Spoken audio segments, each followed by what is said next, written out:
I was chased by something I could not see. If you like true scary stories in Appalachia, then this is the channel for you. I live in eastern Kentucky, and I have a bunch of true stories that have happened to me personally that I would love to share with you. But here's the thing. This is a new account, so if you don't care, will you give me a follow? Also, this is a series, and this is part 14. My aunt lived up above for me and my mom. She rented from my mom. My mom was her landlord. She was her tenant. It was pretty cool, her living up above from us. If you got to her house, you would have to walk up a huge hill. But we lived right down below her, and it was really cool having her around at the time. Well, I was 13, and she's exactly 10 years older than me, so she would have been 23. I thought she was like the coolest person ever, okay? I really looked up to her. One day, my aunt came down to the house, and she had a very peculiar story. She said that she was just in her home, cleaning, minding her own business, and then she heard something walking on top of the trailer. Now, this is like a trailer from like the 80s, so I call them pop cans, okay? Because they're not made out of the best material. It's kind of like all metal. So if something was walking on her roof, trust me, something was walking on her roof. Like, she heard it. It wasn't like something stupid happening outside. There was something walking on her roof. She said that it felt like it was tracking her in the trailer. She went down the hall and it followed her. She went back up the hall and it followed her in the other direction. The only way that it stopped is when she would sit down in the living room. Well, eventually, I'm guessing it had to have went away, right? Or maybe she passed out on the couch. I'm not really sure. So one night, we were all at my house, and we were all hanging out, and she wanted to go up to her trailer and get something. Well, she literally lived up the hill, you know, and it was pitch black dark. My mom had apple trees planted everywhere. There were trees everywhere. We lived right next to the woods, and then a huge field out behind that. And it was really creepy. And then plus she had that thing that happened to her, you know what I mean? So she didn't want to go alone. So I was like, I'll go, you know, plus if it's something creepy, I want to see it, you know. I'm super intrigued. So we start on our way up there. When we get up to the top of the hill, we hear something running at us. But let's back up just a little bit. We're going up the hill. We don't see anything, okay?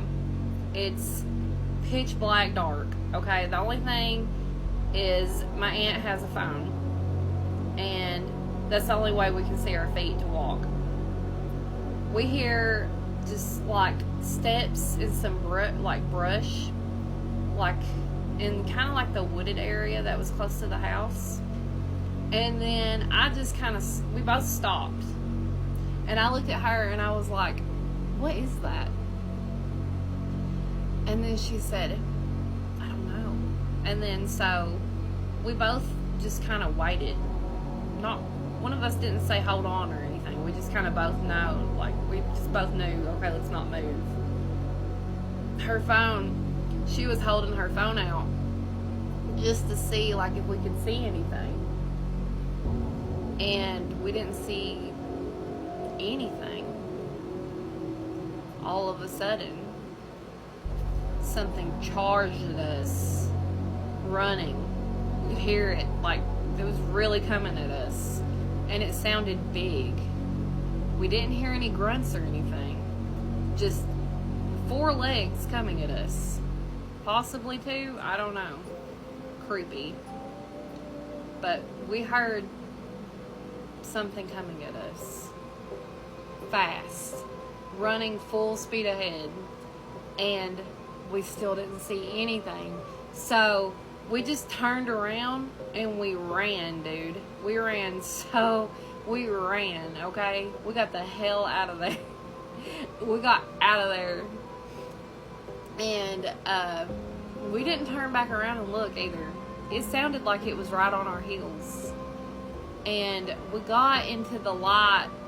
We got into, you know, like those, we got into one of the security lights that was close by my mom's home, and it lit us up.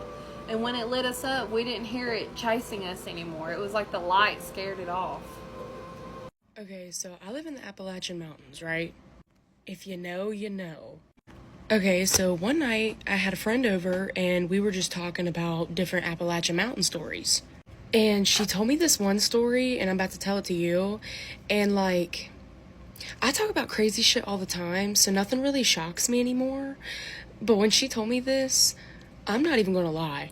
Chills were sent all throughout my body and down my spine.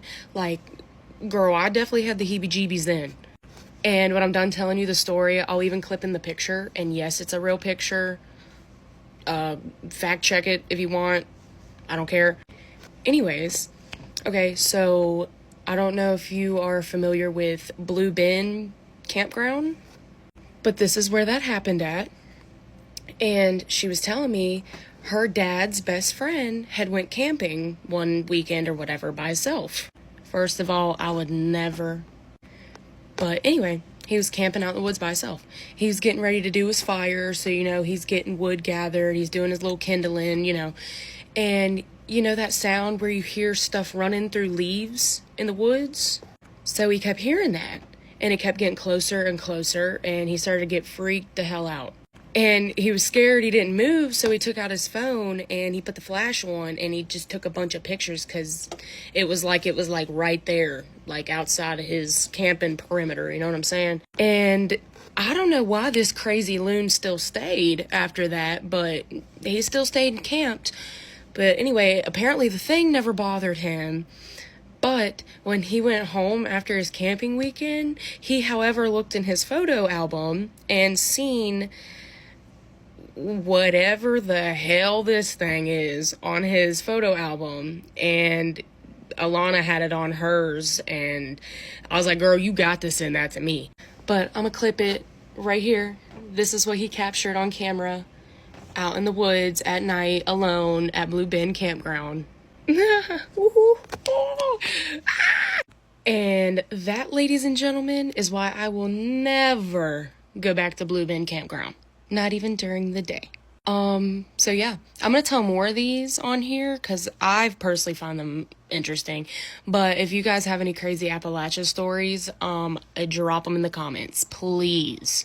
This is a story that this girl's aunt used to share with the entire family. So when this happened, her aunt was around 18 or 19 years old, and she lived in a really small town in Mexico. So around these small towns, they have like this yearly party, and everybody goes to these parties. But unfortunately, this year, it wasn't going to be in the town that she lived in. It was going to be in a town over. It was also like another remote small town. And usually people who live in these small towns either go walking or go in horse. Nobody really have cars. Because of this, the aunt coordinated with her best friends, and they were all gonna walk together to the party. They all had gotten to the party, they were all having fun, but the aunt was actually a little bit bored and she just wanted to go back home. She did tell her friends that she was gonna leave, but she said it because she was hoping that maybe one of them wanted to leave as well, so that she didn't have to walk back home alone and at night. But unfortunately, they were all having so much fun that they didn't want to leave just yet. She decided that she didn't want to wait there for them, so she was gonna walk back home by herself. So as she's walking home, it is like a dirt road, and next to the dirt roads are like farms that people own there. And she explains that as she's walking, she's starting to hear somebody come out from like the farm area and walking behind her. She obviously turns around, and to her surprise, it was a little boy. He was alone, there was nobody around with him, and he looked to be around 8 or 9 years old. She explains how this little boy greeted her really nice, like there was nothing wrong, nothing weird, other than the fact that there was a fucking little boy alone in the middle of the night walking home. Her aunt says that the little boy asked her, like, what are you doing out here by yourself at night? And that she was more surprised because, yeah, there's times where you would walk home at night by yourself and you would see another adult, but it would be another adult going home late too, not another kid. She did explain to him that she had just left a party and was on her way home, and the little boy asked if he can accompany her just until she gets home safely, and she agreed. So as they're walking, she's obviously like, what the fuck is this boy doing alone? So she does ask him, hey, what are you doing alone walking at night? Like, where are your parents? What are you doing? The little boy tells her that his parents are actually back at the farmland and they had sent him home to get some food. The aunt didn't find anything weird with that. Again, it's a small town, like there's a lot of farmland, so they just kept on walking towards her house. When they finally hit the edge of the town, she decided to just continue walking to where her house was, and she noticed that the little boy was following her as well. She just thought that maybe he was walking her home. She finally makes it to the door of her house. She takes out her key, and when she turns back to see if the little boy had left or he was still there, she doesn't see that little boy anymore. Again, she thought nothing of it. The kid probably went home, so she went into her house and went to sleep. She explains that a few days after, she had to go through that little road that she walked with the little boy, and this time it was daylight, and when she gets to the point where she had heard the boy coming and they decided to walk together, she sees that there is a cross on the side, and it was a cross for a little boy.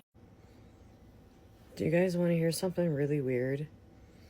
So last week, I hired a dog waste company to come out and clean up my yard. I do it every spring. Because during the winter, I don't pick that shit up. I don't care. I'm not picking it up.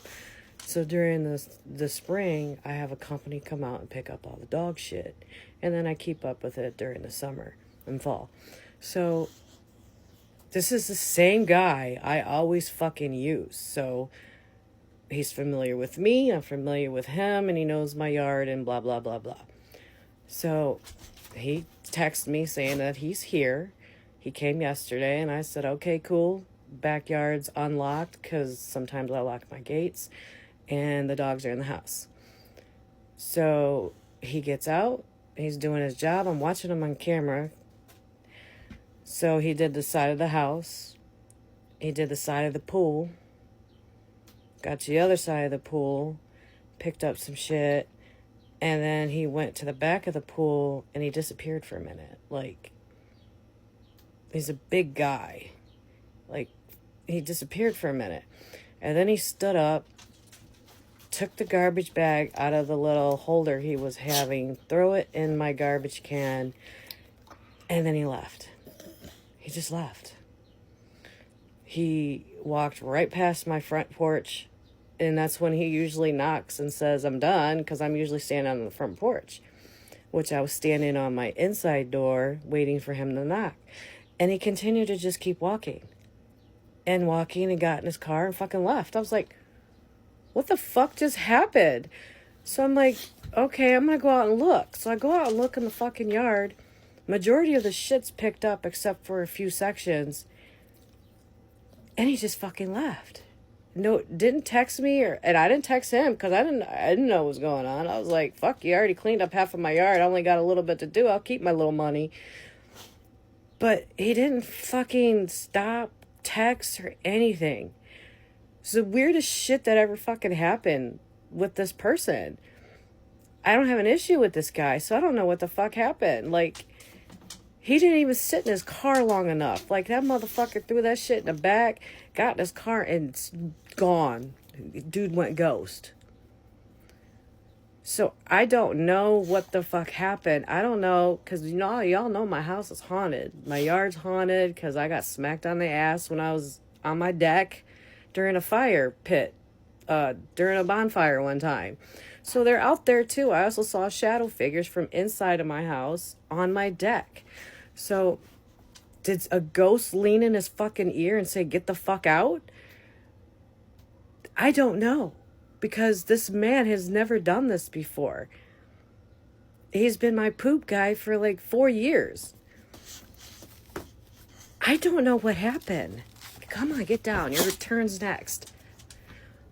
So, I only got a couple piles to pick up, and I got to keep my money because he charges like $120 to pick up seasonal one-time pickup from the winter. I don't know what happened. I'm afraid to text to ask what happened because I think something got in his ear and said something, because that guy was gone as fuck. He did not stop to collect $200. He even though it was 120, I'm mimicking the Monopoly game, but I had to sit on it all day yesterday figuring out what the fuck happened. Like, I don't know what happened. Did one of my ghosts fucking threaten him or what? Welcome back to After Midnight Stories, where we tell stories that we think no one would believe.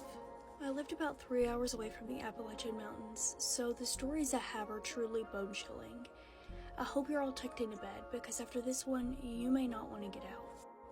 I went to a cabin in the Appalachian Mountains last fall. It was supposed to be relaxing and chill, more like a reset. No service, no neighbors, just trees. The first night was fine, but the second night I woke up around 2:14 a.m. to something outside. At first I thought it was an animal, branches snapping, slow footsteps circling the cabin. Then I heard it, someone calling my name. Clear, soft, right outside the window. I froze because the voice sounded exactly like my sister's. She was states away from me, so it couldn't have been her. I didn't move, I didn't answer, I just listened. Brooke, open the door. It sounded wrong, like it was trying too hard to be human. The handle on the front door started to move, slow, like someone was testing it. I grabbed my phone to call someone, but there was no service. And then it got quiet. Too quiet. I thought it was over until I heard it again. This time, from inside the house, right behind me, and it said, "Why didn't you let me in?" I left before sunrise and I never went back. And that concludes tonight's episode of After Midnight Stories. If you like stories like this, make sure you follow along because I post them every night. And if you have a story that you think no one would believe, feel free to DM or email me. I hope I didn't scare you too bad. I hope you don't have to get out of bed. And if you ever hear someone yelling, no you didn't. If you're ever lying in bed at night and you hear someone that you trust calling your name from just outside your door, you might want to think twice before answering it, because sometimes it's not who you think it is. So this story was sent to me by someone who wanted to remain anonymous, and when he was 6 years old, he shared a story about this time in his bedroom with his older brother, who was 8 at the time. Their parents were extremely strict, especially when it came to bedtime. Once they were put to bed, they were expected to stay in their room no matter what. Now, one night, as the two brothers were lying in bed trying to fall asleep, they heard their mother's voice calling them from downstairs. And at first, nothing about it really seemed unusual. It sounded just like her. But then something changed, and the voice had moved. It was no longer coming from downstairs. It was coming now just at the bottom of the staircase, which was just outside of their bedroom door. And that's when the older brother said something that immediately shifted the whole mood. He told his younger brother not to open the door. He was insisting that it didn't really sound like their mom. But at 6 years old, the younger brother didn't listen, and he didn't really question it that much. So he got out of bed, and he walked over to the door and slowly opened it. And standing just at the bottom of the stairs was an outline of a woman.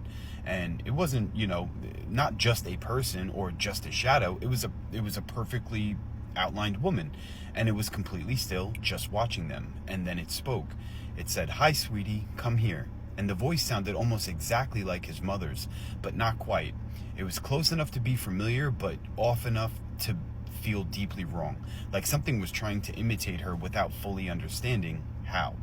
Now, the moment that it spoke, both the boys panicked, and they slammed the door shut, they locked it, and they ran back into their rooms, and they were screaming, crying for their parents. And within seconds, their parents had rushed into the room, but when the boys explained what they had just seen and experienced, their reaction wasn't what you would expect. They didn't run to check the stairs, they didn't seem shocked or confused at all. Instead, they simply looked at each other calmly, and then without saying much of anything, one of them picked up the phone and simply just called the police, like it was an everyday thing for them. Officers came and searched the house, but whatever they found or didn't find was never shared with the boys, and in fact, their parents never spoke about that incident ever again. And as the years passed, one detail continued to bother him more and more than anything else. It wasn't just the shadow or the voice or even what she said. It was the way his parents reacted. They hadn't seemed surprised, and if anything, they seemed like they already knew something that the boys didn't.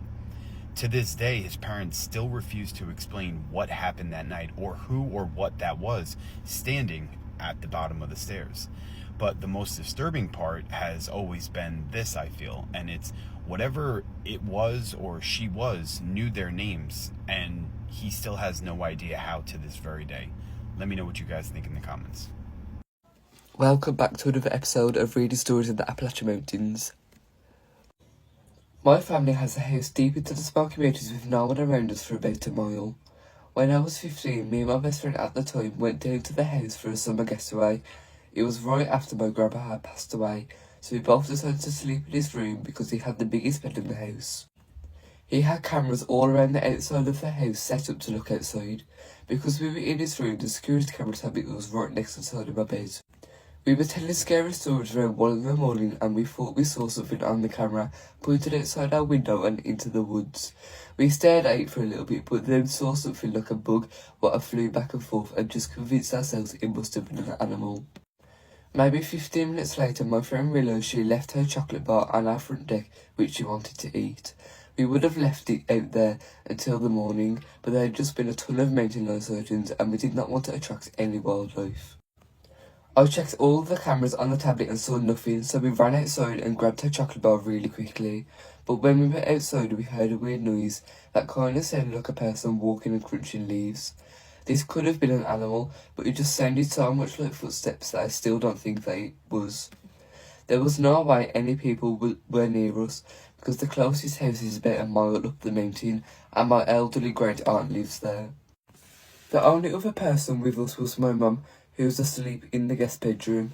We ran back inside and locked all the doors, and she joked about that we should check the cameras for a bear, so we did. When we went back into the bedroom and checked the camera, we had saw something on the tree line, right outside our window.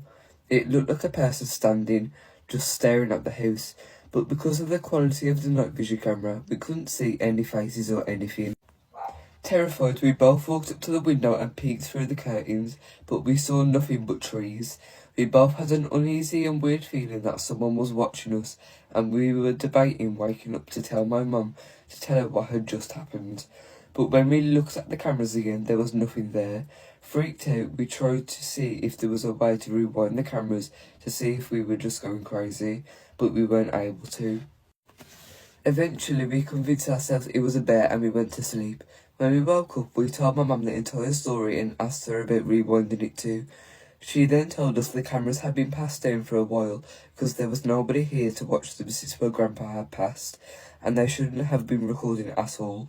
We checked, and although they were still working, they were not set up to record or show us any past video. We had shut the cameras off ever since. These are the horrifying steps you would face if you got lost in the Appalachian Mountains. Firstly, you won't even realize you're lost. It only takes one wrong turn off trail that looks like the right direction, and the forest can start to repeat itself every direction you turn. Realizing you're lost far too late, which is why many have disappeared in these seemingly calm mountains. But it only gets worse from here, as the weather can flip almost instantly. Due to the high elevation of the mountains, clear skies can turn foggy in just minutes, making it easy to get lost even with experience. Then if you think screaming for help will save you, the trees and bushes will work against you, acting like a barrier, muffling screams or sounds you make, nearly impossible for people to hear you at a distance. Or if you want to call for help and open up a GPS, signal is unable to reach you here, leaving you on your own. Even creepier, these mountains are over 400 million years old, older than mammals, dinosaurs, and trees. Not meant for humans like you, which you'll realize after seeing abandoned towns, mines, and old roads with no signs of life, just silence, causing your brain to start playing tricks on you. Many hikers report hearing voices, whistling, and a weird presence following them in this isolation, repeating all of this over and over as your body gets weaker, until eventually there's no trace you were ever here at all. All three of us were there, and we all saw the same person standing inside an empty house. I need to tell you guys this ghost story. This story was sent into my email, and if you have any ghost stories, paranormal encounters, or scary stories that you'd like to share, you can send them to the email in my bio. I don't scare easily. I grew up in a house where weird things would happen all the time. Footsteps in empty hallways, cabinet doors opening left and right, things disappearing and reappearing in places we'd already checked 10 times over. It happened so often that it was just completely normal. The house itself was over 100 years old, sitting in a really rural area. It was on the site of an old military research facility. So even if something did feel weird, there's always a reason to just brush it off. But when I was 12 years old, things got really bad. Everything happened over the span of about a month, right in the middle of when I felt like my life was already kind of falling apart. My parents were going through a messy divorce. My dad was about to move out. The house was under renovation, and I was getting ready to switch schools.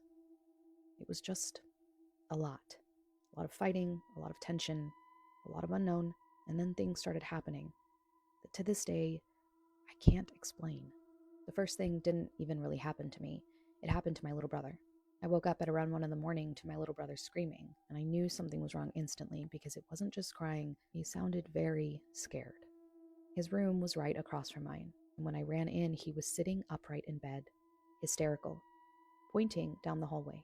He could barely get his words out, but he kept repeating the same thing over and over. There was a man. He saw someone standing in the hallway, tall and broad, but he was so dark that he couldn't make out any features, just the shape of him. And I was young, so I remember standing there, too scared to even check down the hallway myself. I felt myself wanting to tell him that it must have been just a nightmare, but because I couldn't bring myself to turn around and prove it, I just didn't say anything. Before I could try something else, my parents rushed in and sent me back to my bed. Neither of us slept at all that night, but I remember repeating to myself, "He's 7. It was just a nightmare." But a week later, I wasn't so sure anymore. It was just me and my mom in the house that day. My dad had taken my brother out of town, and for the first time in a while, the house felt calm. I was in my room reading. Early evening, must have been around 7, and the light in the hallway between our rooms was on. I remember that detail very clearly, because it mattered. I heard my mom's door open, and then I heard her walking down the hallway, and I could instantly tell that she was upset because the steps were heavy. She walked straight into my room and started accusing me of listening at her door. She was angry, genuinely angry, and I was confused because I hadn't left my bed. And I kept telling her that, but she wouldn't believe me. She said she knew I had been standing right outside her door listening, and after accusing me several more times, she eventually went back to her room. But a few moments later, it happened again. Her same angry footsteps, her same accusations, but I noted that this time she didn't seem as angry. She seemed unsettled, like she knew that something wasn't adding up, but she didn't have an answer as to why. It happened a third time, and by then I could see it clearly on her face. She wasn't mad anymore. She was scared, and I was tired of her accusing me of doing something that I wasn't doing, so I went to bed. Sometime later, though, she came back in. She woke me up. Instead of yelling, and instead of her being mad, she made me promise that I had been in bed the whole time. I easily swore to her that I had, and without saying anything else, she picked me up and carried me into her room. We slept there together with the TV on. She didn't explain anything to me that night, but the next morning I asked her, and this time she told me everything.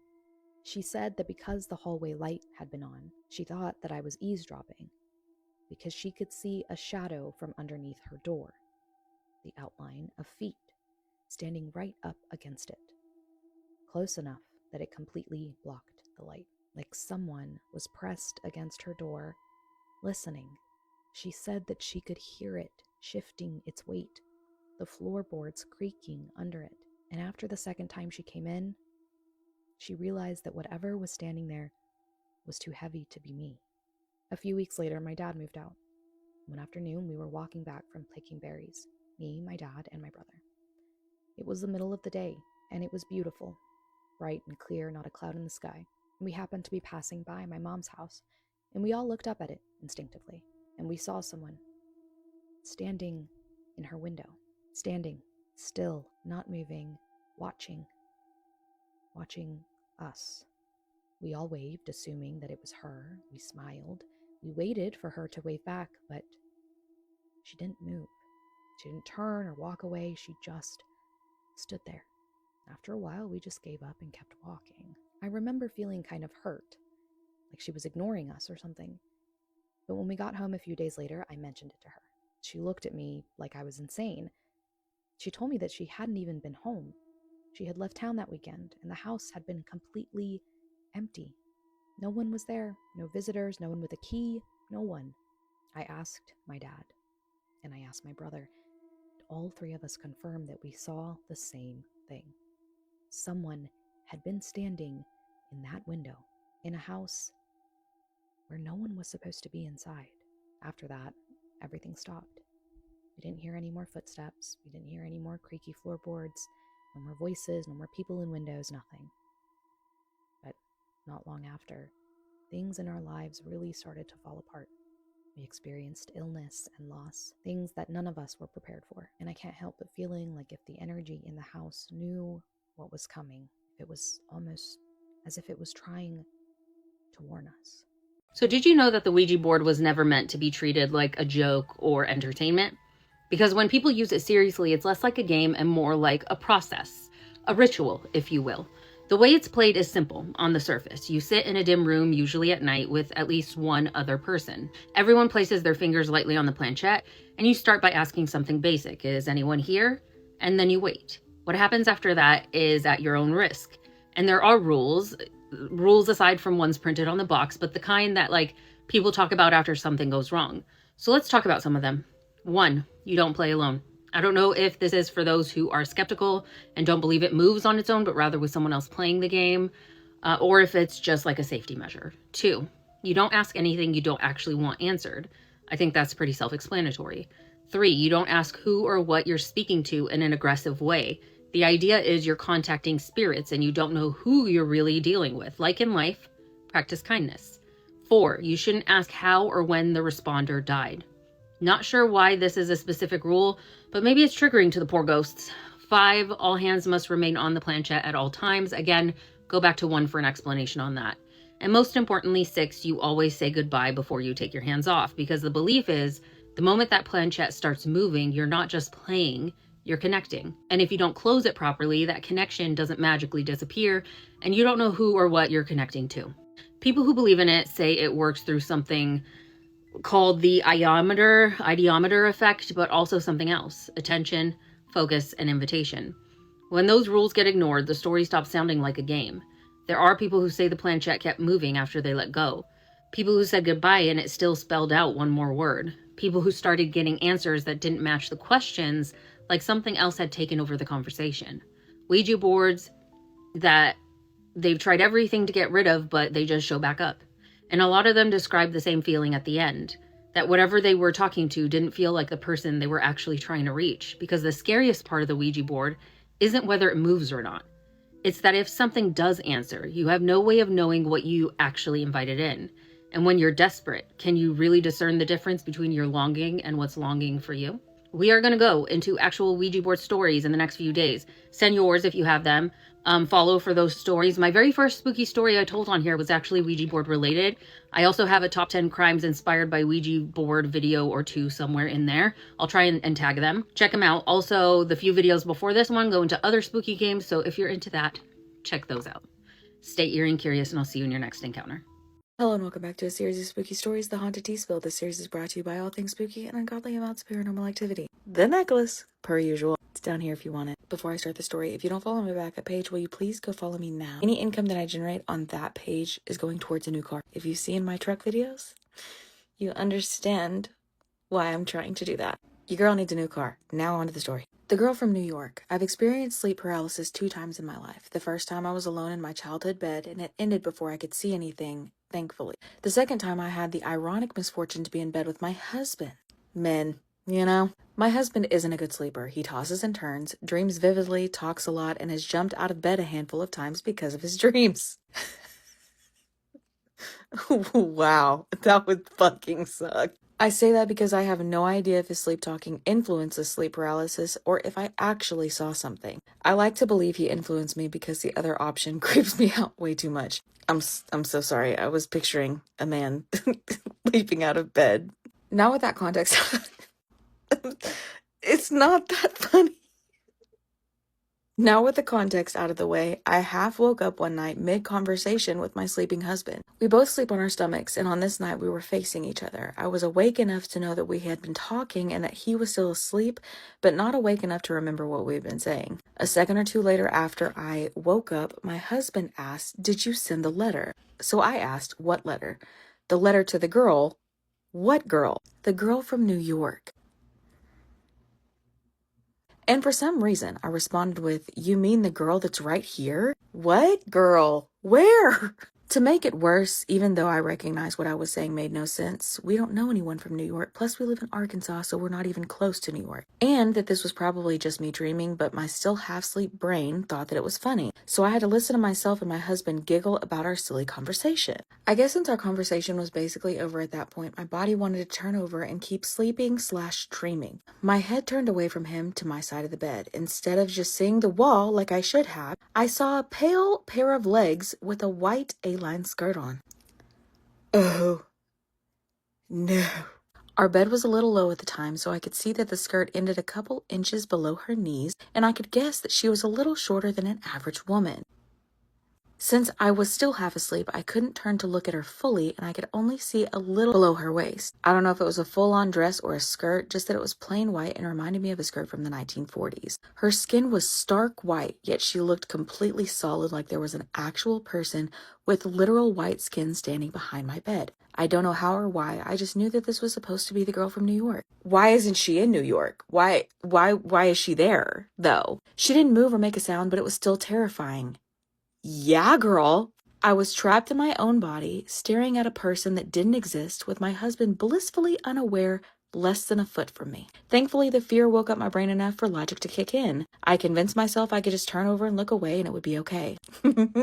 No. I'm not sure why, but since I couldn't close my eyes, I decided to start working on moving my pinky finger. I don't know how long it took, but I eventually got it to move, then my hand, then my arm. When I got my arm moving, I was actually able to push myself onto my side facing my husband, away from her. And turn your back on her?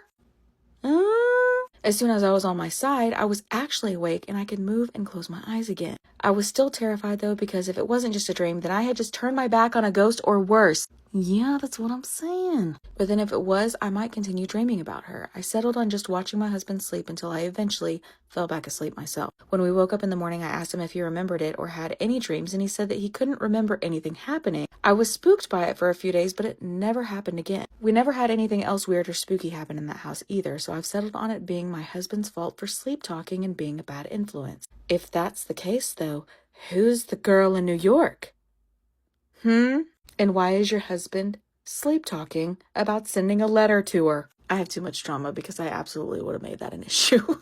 Anyway, that would have sent me into a spiral, and I would have been looking all around the house to see if there was a letter addressed to somebody in New York at that point. Maybe that like a previous owner had. You know what I mean? Like that type of situation. Or maybe I'm crazy. I don't know. Anyway, what's your thoughts? Rate it on a scale of 1 to 10, 1 being the least scary, creepy, spooky, 10 being the most. If you have a story of your own that you want us to make, you can do so on the link tree in my profile. I will see y'all at the next episode. Stay spooky, friends.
this was supposed to be from a horror movie, but this isn't her house. She thought she was just watching a random scary video until it started matching her real life. In the clip, an old house is talked about like it's cursed, abandoned, something people should stay away from. On the screen, there's a very specific painting hanging in the living room. At first, she doesn't think much of it, but it feels familiar. So she pauses the video and walks into her own living room. And that's when everything stops. The exact same painting is on her wall, same position, same angle, same detail, not a single difference. That's when it hits her. The house in the video isn't just similar. It's the house she's living in right now. Suddenly, everything changes. Every shadow she ignored, every small noise, every creak at night feels different. Because now, it's not just a story anymore. It's a place she doesn't know the past of. The more she replays the video, the more it feels like it's not just showing a haunted house. It was showing her house before she ever moved in. Like someone had already documented it like a story. And it never really ends. It just keeps going with her. What would you do if you are... So listen to me, listen to me. So listen to me, listen to me. They call it the Beast of Beckley. They don't call it that around here unless they trust you. Most people laugh it off, say it's just something to scare kids out of the woods. Something old folks made up when the mines started closing and the land went quiet. But if you stay long enough in Beckley, you'll hear it the right way. Not a name, a warning. The Beast of Beckley is not something you go looking for. It's something that finds you when the woods decide you don't belong anymore.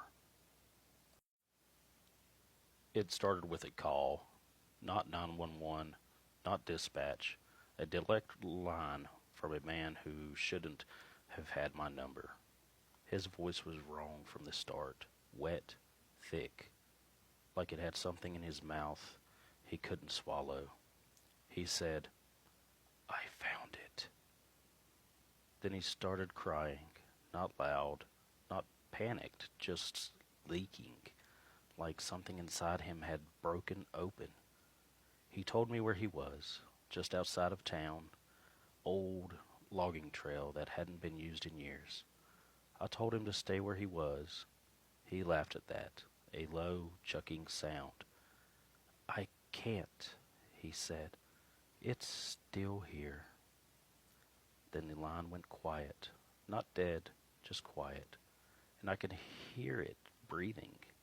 Not him, something else, slow, deep, close enough that whatever it was standing right next to him. Then the line cut.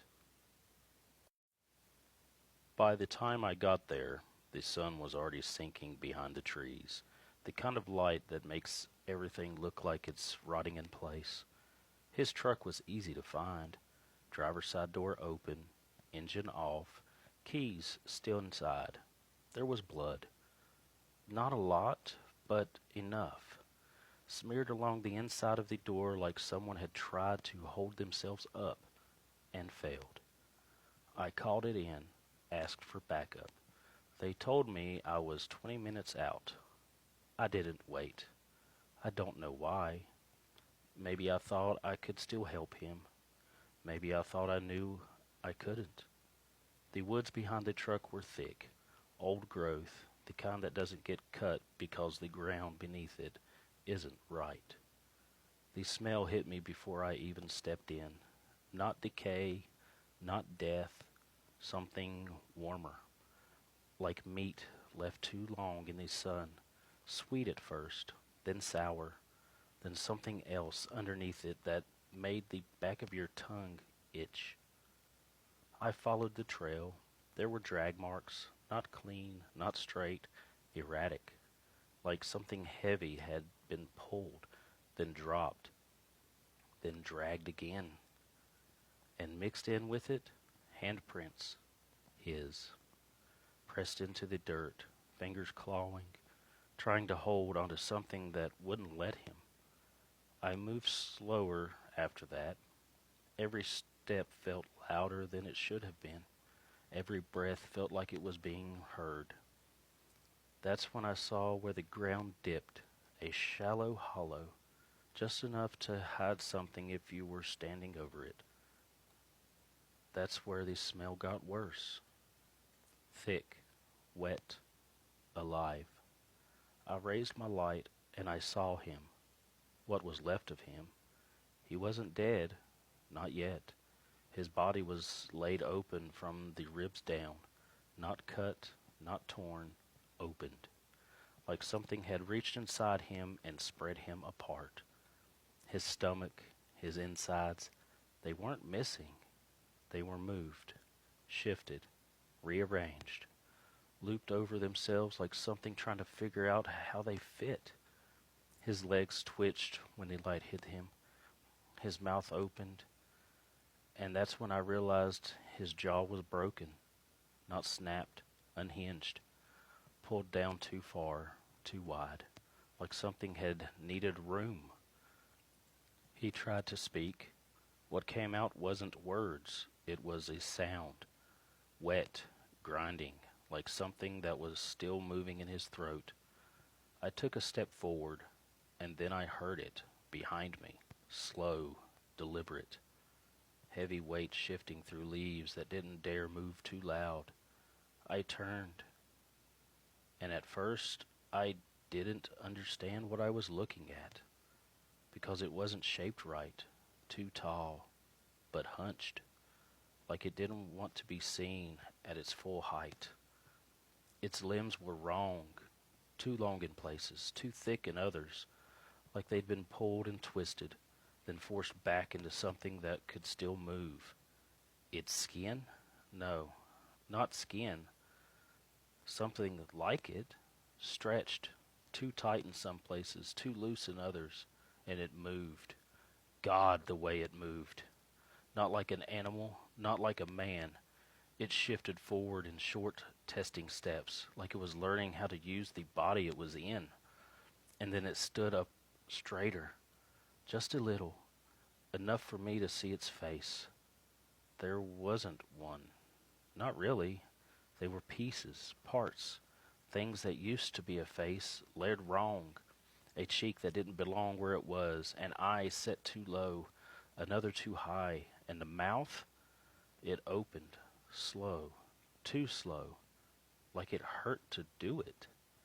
And inside, teeth, rows of them, different sizes, different shapes, none of them right, and something else behind them, moving, shifting, like more were trying to come through. It took another step toward me, and I swear to God, it smiled. Not because it understood what that meant, but because it had seen it before.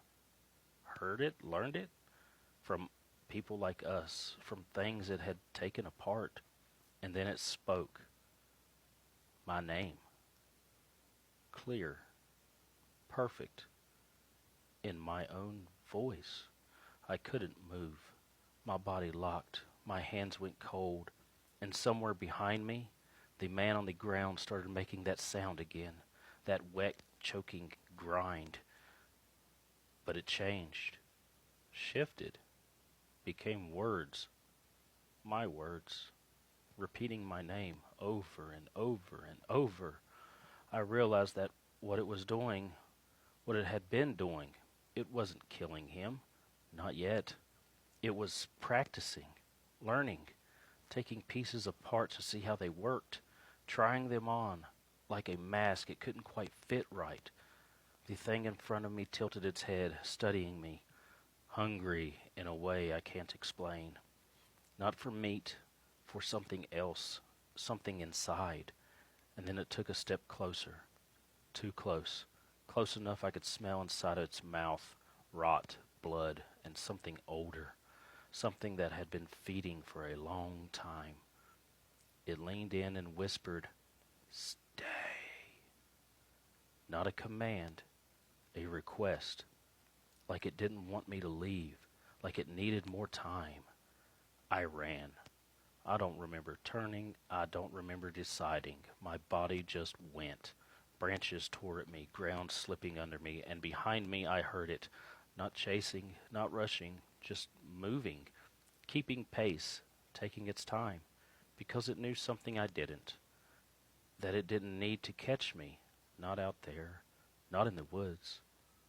I broke through the road and didn't stop until I hit my cruiser. I locked the doors, started the engine, and as I pulled away, I looked in the mirror. I shouldn't have, but I did, and I saw it, standing at the edge of the trees, straight now, not hunched anymore, watching, its head tilted, the wrong smile stretched too wide, and something hanging from its hand.